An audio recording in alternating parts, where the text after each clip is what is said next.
Hello everyone, আসসালামু আলাইকুম। 16 December poster design PLP file. এই পিএলপি ফাইলটি অবশ্যই 4টি সংখ্যার পাসওয়ার্ড দিয়ে ডাউনলোড করে নেবেন। ডাউনলোড করার পরে কিভাবে পিক্সেল অ্যাপে ইনপুট করবেন এখন আমি এই ভিডিওতে দেখিয়ে দিব। তো পিএলপি ফাইলটি ইনপুট করার জন্য প্রথমে এখানে মাই প্রজেক্টে একটা ক্লিক করে দিতে হবে। তারপর একদম উপরে দেখতে পারবেন ডট পিএলপি ফাইল, এখানে একটা ক্লিক করে দিবেন। তারপরে এই ভিডিওর আপনারা পিএলপি ফাইলটি দেখতে পারবেন। এই পিএলপি ফাইলটি অবশ্যই ডাউনলোড করে নেবেন। তারপর এখানে একটা ক্লিক করে দিতে হবে। তারপর আপনারা দুটি অপশন দেখতে পারবেন, একটা হচ্ছে ওপেন এন্ড একটা হচ্ছে ওপেন অনলি। আপনি চাইলে যে কোনো অপশনে ক্লিক করতে পারেন। তো আমি এখান থেকে ওপেন অনলিতে একটা ক্লিক করে দিলাম। তো এভরিওয়ান দেখতে পাচ্ছেন পিএলপি ফাইলটি ইনপুট হয়ে গেছে। এখন শুধু কাস্টমাইজ করব। তো প্রথমে আমরা এই ছবিটাকে কাস্টমাইজ করে নেব, তারপর আমরা এই চাইলে লেখাগুলো কাস্টমাইজ করে নিতে পারবো। ঠিক আছে, তো এগুলো কাস্টমাইজ করার জন্য আপনার এখানে লেয়ার অপশনে একটা ক্লিক করে দিতে হবে। তারপর আপনারা এখান থেকে ছবিটা সিলেক্ট করবেন, তারপর লকটা সরাই নেবেন।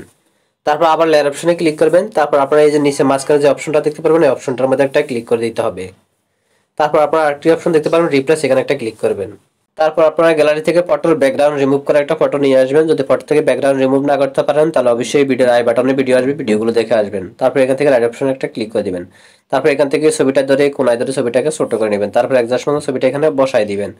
তারপর আপনারা দেখতে পারেন নাম চেঞ্জ করার জন্য আবার লেয়ার অপশনে ক্লিক করবেন। তারপর এখানে নামটা ক্লিক করবেন।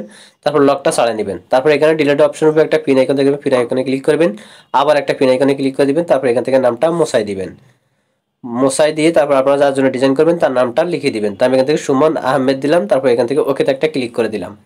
তো এভরিওয়ান দেখতে পাচ্ছেন নামটা চেঞ্জ হয়ে গেছে। সেম একইভাবে আপনারা প্রত্যেকটা লেখা চেঞ্জ করে নিতে পারবেন। তারপর আপনারা ডিজাইনটি সেভ করবেন। সেভ করার জন্য একদম উপর সেভ আইকনে ক্লিক করবেন। তারপর এখান থেকে সেভ অ্যাজ ইমেজে একটা ক্লিক করবেন। তারপর আপনারা এখান থেকে সেভ টু গ্যালারিতে ক্লিক করবেন। ক্লিক করার সাথে সাথে ডিজাইনটি সেভ হয়ে আপনাদের গ্যালারিতে চলে যাবে।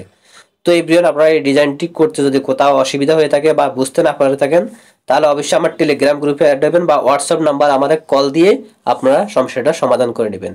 তো আজকের মতো ভিডিও এই পর্যন্ত। যদি ভিডিওটা আপনাদের কাছে ভালো লেগে থাকে তাহলে অবশ্যই ভিডিওতে একটা লাইক করে দিবেন, কমেন্ট করবেন, চ্যানেলটি সাবস্ক্রাইব করে রাখবেন পরবর্তী ভিডিও নোটিফিকেশন পাওয়ার জন্য। ধন্যবাদ সবাইকে। আল্লাহ হাফেজ।